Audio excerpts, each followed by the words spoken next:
So now he's going to enter the same box as family A, and we have a decision to make. We can spend our last action point to execute an ambush, or for no action points, we can try to evade. To evade, we would have to roll a die, modify it by the evasion modifier, which for family A is a -2, and if the resulting die roll is higher than the present raid box value of our family, then we move up to the next higher, we move up to the raid box equal to the modified die roll. So let's say, for example, that there was no die roll modifier for A and we rolled a 5. Okay, then that family would jump to raid box 5. If we roll a 6, an unmodified 6 means you can either move straight to raid box 6 of that raid track, or you can move to any raid box of Canyon de Chelly. In other words, escaping completely out of the area. In this case here, we would need to roll a 6. Now, bear in mind, we have a card in our hand with a 6 in it. But what I'm going to do is I'm going to spend our action points here, and I am going to execute an ambush. So here's how the ambush is going to work. We are going to fight a battle, and there is a battle chart in the charts that's not in the module here. And what will happen is, first thing that happens is the player rolls a die. Again, tough decision to make. If I roll a die, I'm stuck with it. I have no trade goods. Instead, what I'm going to, well, I have one trade good, but that's not enough for a reroll. I need at least 2 trade goods to reroll the dice. So in this case, I'm going to take my operations card out of my hand that has a 6, and I'm going to hedge my bets here and roll a 6 with that card. So I'm not even going to make a die roll. We then modify that die roll, in this case a 6, by +1 if the family has a horse. This family has a horse. Now, if there's no horse in the family, but there's one in the resources box, we can immediately put it there to gain that modifier. We also gain +2 if we have firearms. If we want to spend firearms, we could do that. Well, we haven't encountered firearms yet, so we're not going to get that modifier. And then we're going to add the family's ferocity, or double the family's ferocity if you're doing an ambush. Now, when you're doing an ambush and you double the ferocity, that double ferocity can never exceed the raid box value of the raid box occupied by that family. So in this case here, it could not exceed a 4. In other words, the deeper you are in an area, the more rugged the terrain, the more likely it is that your ambush will be successful. So, and in fact, that makes no sense to even try an ambush in raid boxes 1 or 2, because your modifier with the ambush would actually be worse than if you didn't try an ambush. So here, we're going to actually add +4, so our 6 becomes a 10, +1 more for the horse. So it's a net of 11 for us. So let's just note that. Next, we roll a die for the enemy. And the enemy rolls a 3. And we modify it by +4 if it's a Spanish army. So it's a Spanish column here, so that becomes a 7. We subtract the enemy's die roll from the player's die roll, and we look at the differential. In this case here, the differential is 11 minus 7 is 4, +4 or greater. And looking at the differentials, the battle occurred in raid box 3 or 4. So we're looking at a column here on this battle matrix, and a differential of +4 or greater means major family victory. We get +1 ferocity to our family if possible. In this case it's not, because we're as ferocious as we can get. And then +1 military point. In addition, per the flow chart, this family is not impacted by the raid. The raid will now continue, but it's going to go in different directions. In fact, the next raid counter is going to go here. We can't do any reactions yet, so the next counter goes here. Next one enters family box C. Again, no AP, so the only thing I can do here is try to evade. So I'm going to roll a die, and I roll a 3. It's not high enough to avoid the enemy column. And by the way, this monster raid does not necessarily represent a single raid. It could represent several raids over the course of a month or 2. Essentially, it represents a campaign, if you will. All right, so this raid hit this family here. We're looking at the flow chart. Is there a family? Is the newly placed raid counter in the same box of family? Yes.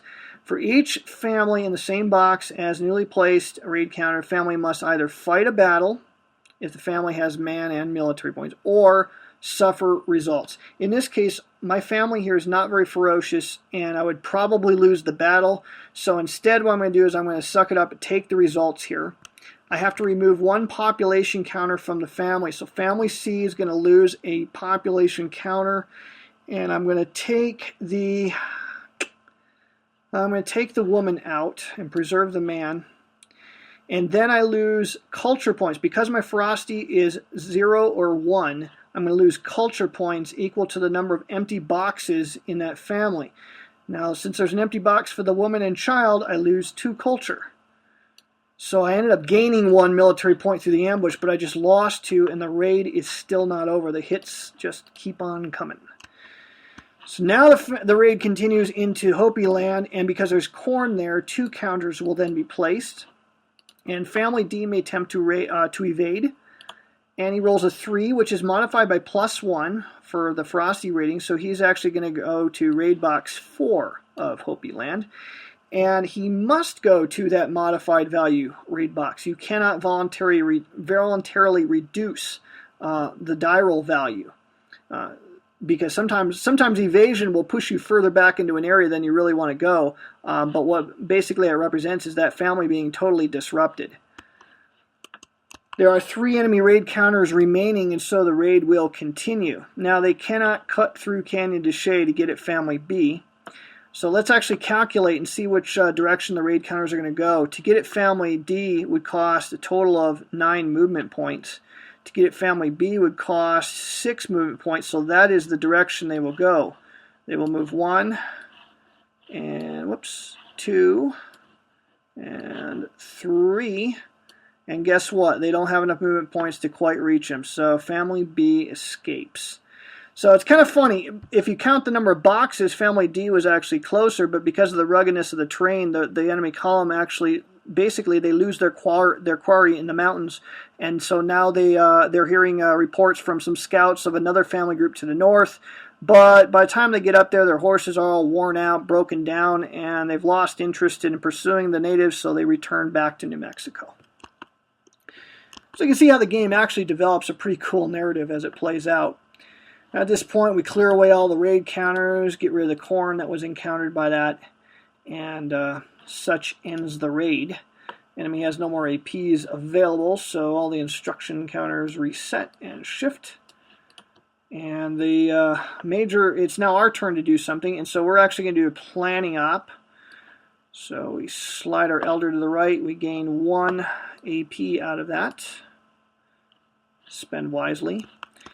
And we're going to go take family C, and we're try to reduce their ferocity with that elder. We need to roll a 1 through 3. Yeah, there you go. Now you roll 5. Boy, sometimes that's just how it goes.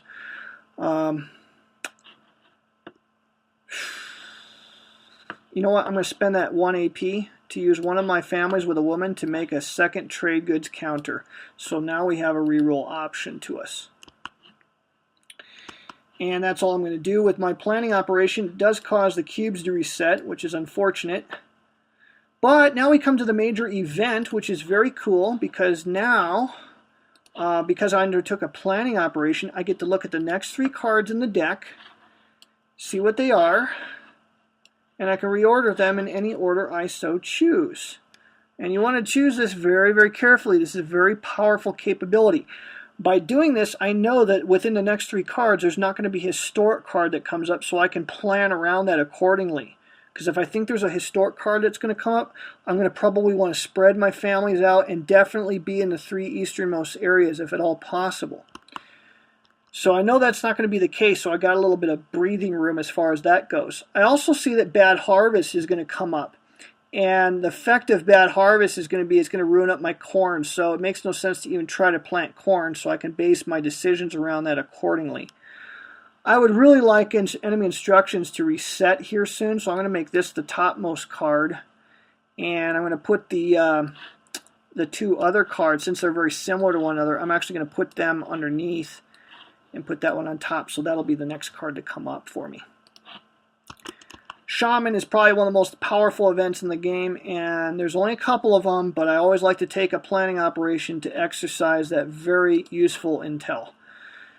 There's now a recovery symbol in the card. We roll a 4, but there's no drought in that area. We look at adjacent areas, Black Mesa and San Juan Valley, and fortunately there is one in San Juan Valley, so we get to take that drought out of there. And that ends that card. Discard phase is when that card goes into our hand. And we're all done. So I'm going to go ahead and stop right here since we've pretty much showed the nuts and bolts of the game. We showed an ambush battle, something that we haven't been able to demonstrate before. And just open up the floor to any questions and comments at this time.